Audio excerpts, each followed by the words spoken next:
Welcome to This is Pia, and today we are joined by a change maker, a proud mom, a small business owner, a passionate public servant, that is Sanjyot Dunung, a first generation immigrant whose story is quite literally made in America.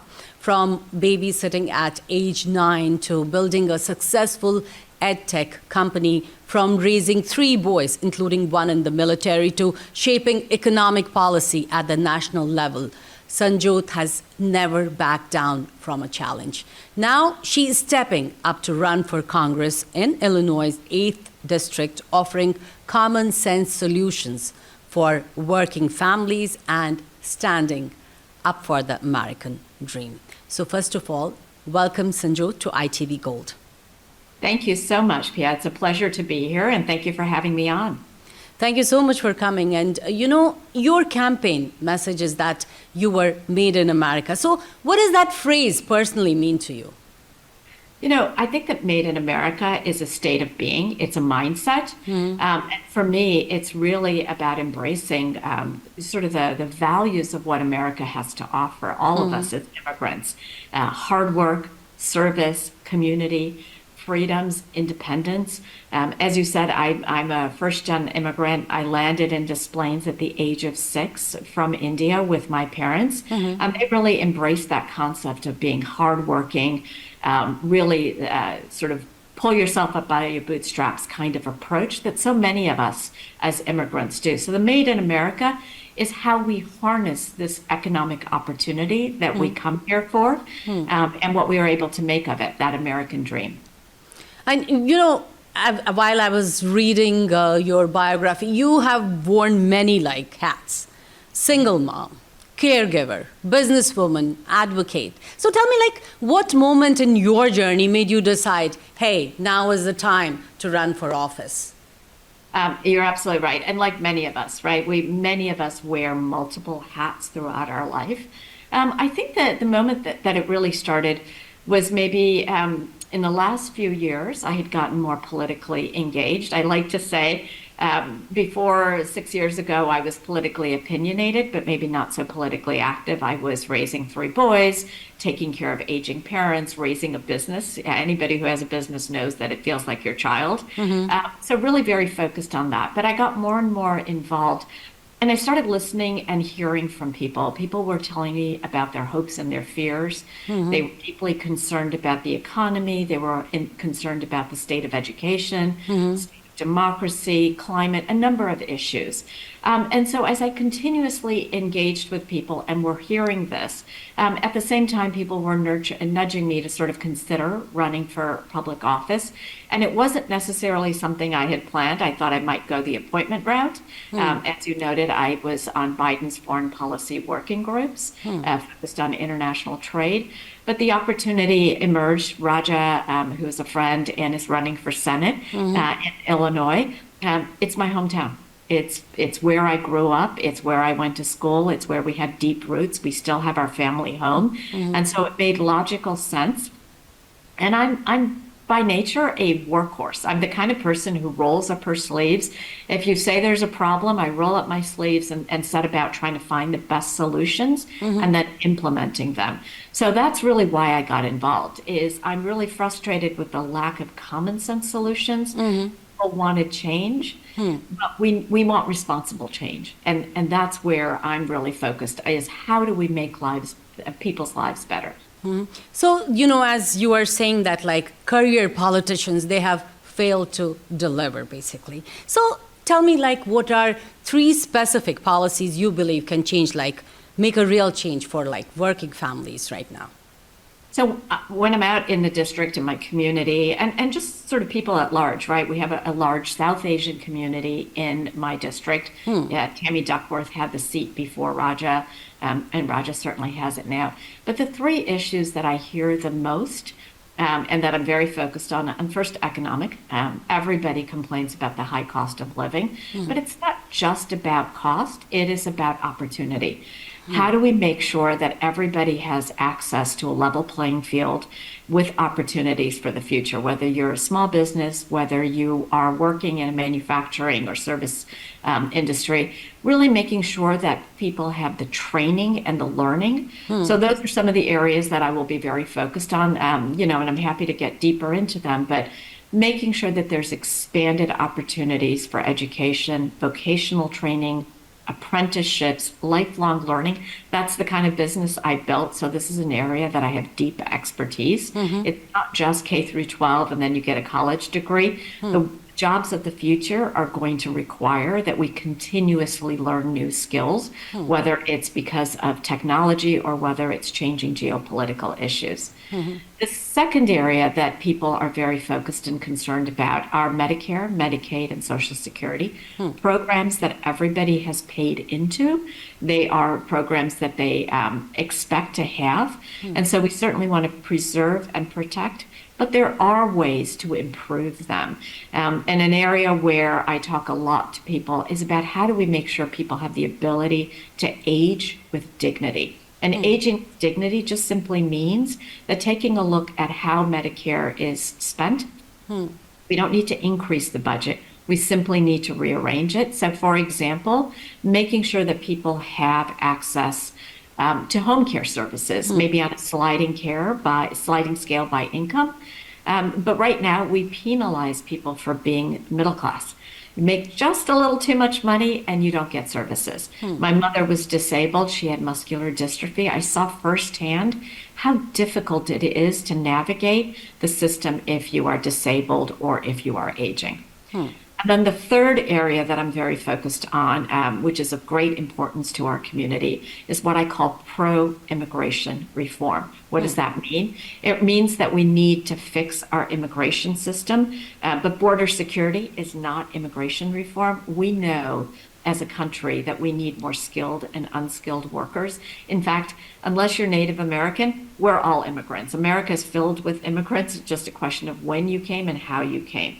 We know we need skilled and unskilled workers. We need to process H-1Bs, all kinds of visas quickly, more fairly. We need to make sure we process green cards more fairly and quickly, as well as pathways to citizenship.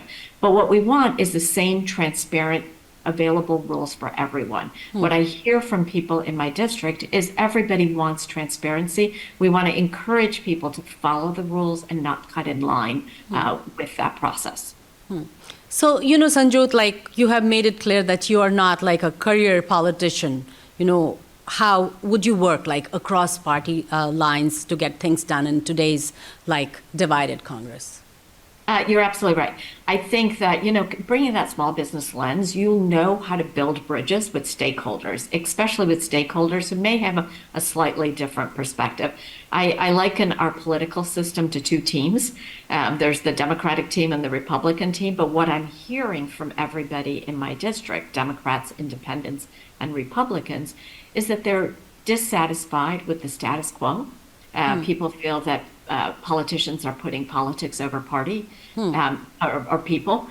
People feel that patronage politics are really sort of getting in the way of making sure we have good common sense policies. So really making sure that we have bipartisan efforts to solve the critical problems of today. Let's just take immigration as an example. There have been several immigration bills. The most well-known recently was just a year ago, but politics got in the way of passing it.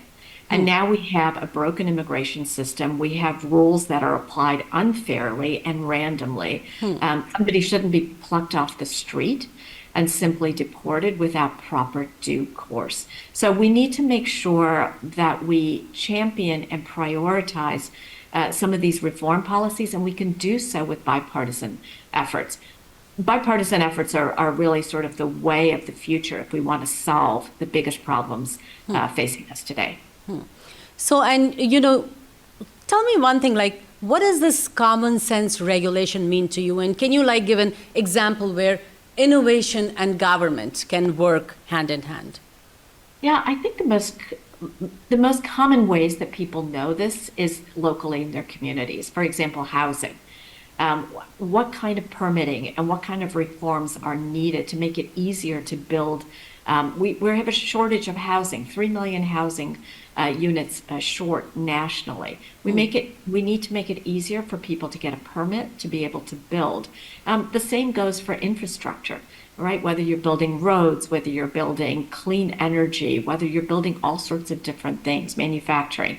So making sure that we certainly protect our communities. We want to make sure that water sources are always clean, that our communities are always safe and protected. But at the same time, we want to make sure that it's easy for a small business to do a startup if they are in manufacture or in tech. We want to make sure that developers can build housing seamlessly without extra costs, without burdensome regulations, and without taking extra time. So really streamlining that process. And Sanjyot, you have served on President Biden's foreign policy working group and advocate for small business exports. So tell me, how do you see foreign trade policies impacting everyday Americans? Absolutely. This has been the big question mark, right, for the last few years. And certainly people are seeing the impact in their jobs and their pocketbook. But let's step back for one moment and remember that the last 40 years, roughly, of trade policy has been focused on the American consumer. What does that mean? Focused on cheap goods, cheap gas, making sure that there was plentiful goods. And in exchange, American businesses moved into the service sector more. What it did is it hollowed out a whole set of manufacturing jobs. Folks who were involved, particularly in the Rust Belt in the Midwest, saw their livelihoods being decimated. So we need to address that. But until you recognize that that's going to come with trade-offs, so certainly we may not necessarily always have access to the cheapest goods, but it will be necessarily better for economic nationalism. That balance is going to have to be discussed and taken a look at. But making sure that we are still integrated into the global trade environment. There are some industries it just doesn't make sense to bring back home. We don't want to be making shoes at home or low value sort of clothing items where there isn't necessarily the same high paying good jobs that there might be in tech enabled manufacturing.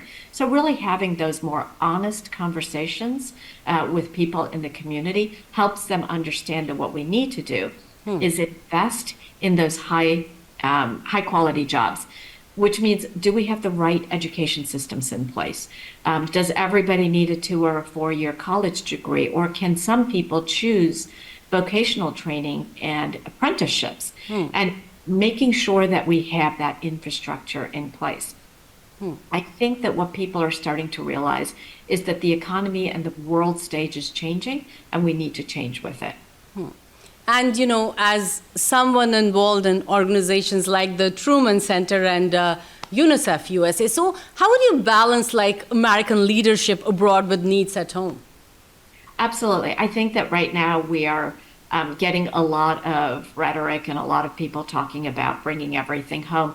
Bringing things back home isn't necessarily bad, but at the same time, we want to preserve and protect America's leadership. And it's important from a couple of areas: economic, definitively, diplomatic, and also national security. We want to make sure that we're using the tools of soft diplomacy, which might be investing in immunization, investing in food programs, investing in communities so that they're not harboring terrorism. Those are the ways that actually keep us safe at home. And as you said earlier, this hits a little close to home for me. My son is in the Air Force. The idea of soft diplomacy is so that your military is not needed, right? We don't want to go to war. The idea is we never want to seek out conflict. You use diplomatic tools in your toolbox to make sure that you create peace. And peace through trade is a very key component of that. So I think that when people start to understand that we all benefit from peace, right? We benefit because we can travel easier.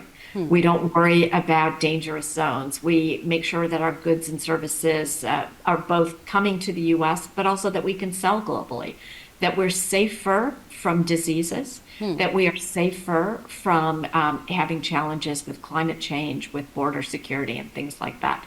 So once Americans begin to sort of embrace that there's a balance that we need, most people come on board with making sure that we have a strong foreign policy. And for viewers like watching who feel like disillusioned, or I would say disconnected from politics, any message for them? Absolutely. Don't feel disillusioned, number one. The first thing, in any business, in any part of life, change is a normal part of it. But human nature is such that we fear change sometimes.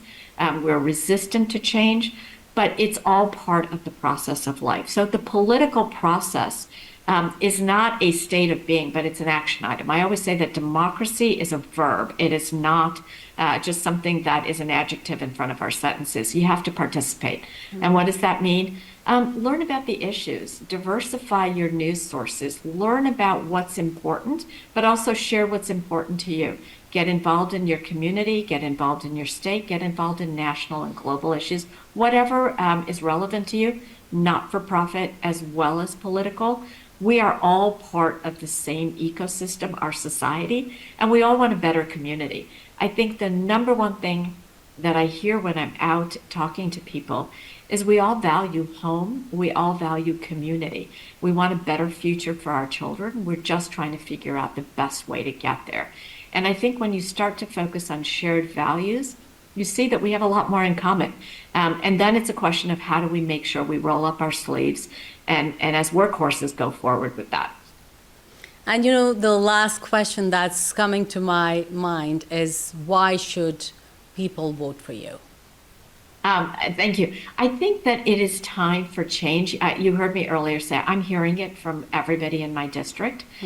It's change from within the party, within our Democratic Party, and I think there's probably folks on the Republican side who are also looking at change from within their party. But I think there's time for a new group of people to go to DC who are not bound by political patronage or beholden to special interests, who are focused on actually delivering solutions and common sense solutions, who bring a private sector mindset, but are very aware of how policy impacts that. So it's really the convergence of all of those different factors. I hear from a lot of people that this current environment of chaos and uncertainty is concerning. It doesn't matter how you voted last year. Chaos and uncertainty is not a good place for whether you're a family, an individual, or a business. Everybody likes to know that there are some elements of life that are predictable. You want to know, for example, that the rule of law is predictable and can be applied evenly to individuals and to businesses.